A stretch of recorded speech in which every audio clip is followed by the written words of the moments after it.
Draw my wife. You mean life. No, wife. It all started 3 years ago, where I was a different person.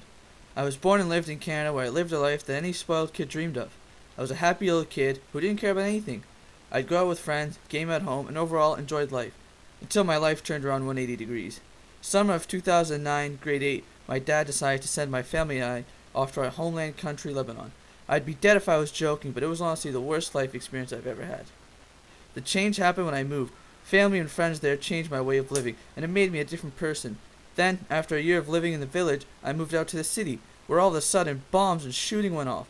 From then, my life was hanging off a thin line, and every move I made could change my life.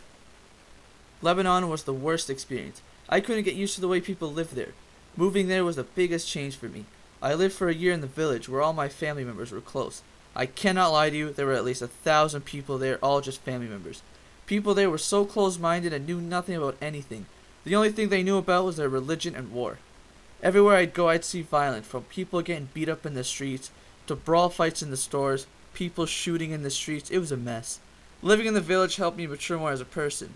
Everyone worked there and lived a serious life. My life was basically school, work, shisha. Shisha is a traditional thing that everyone smokes there. I used to work at a restaurant with my uncle. People loved my uncle because, of course, he was Canadian. Everyone suspected that he was rich, which he sort of was, but the fact that we came from Canada made everyone love and respect us. A year later, I moved into the city. My family decided to move away from everyone and just have our own space. The first year there was good. It wasn't as bad as I thought it would be. I worked at an internet cafe. There were about 25 computers in the store, and people would come and just game all day while I was in charge of everything. I spent most of the time there and would later go out on the beach and drive around the city. On average, the temperature was about 30 degrees, so the best part of living there was the beach. Then the unexpected happened. I woke up one day and there were bombing everywhere, people shooting in the streets. The streets were empty, not a single being had the guts to walk outside. Except me, of course. I didn't like sitting all day at home, and I couldn't take it anymore.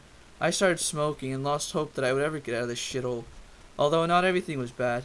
I had a lot of friends, and they never gave a shit about anything either. So we'd go out every night, whether we're partying, disturbing people, or going out to shisha bars. I tried to enjoy the rest of my life laid back and not worrying about a thing.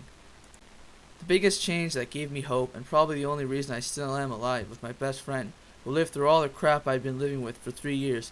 We were walking one night in the streets at about 1 a.m. At the time we were drinking and smoking. His family warned him about not walking in the streets at the time, but we didn't listen. We decided to walk down to the internet cafe and meet up with the rest of the guys, but things turned around. It happened so quick. A big SUV drove by. 2 guys popped out of their windows. One was yelling, but I couldn't understand what he said. The other guy, well, let's just say that was the last of my friend's days. Life was too hard after that, but when I finally got over it, I realized there was a purpose in my life, and that I couldn't stay living like this. I finally convinced my parents to move us back to Canada after things got way out of hand. I always thought that these 3 years of my life was wasted, had no meaning to it, and didn't benefit me at all. I was wrong. These 3 years of my life were the best 3 years ever. Doesn't mean I enjoyed it, but more that I needed it. It was like a prison, but a prison that helped me move on in my life, gave my life a meaning. And here I am now, living a normal life with a normal dream.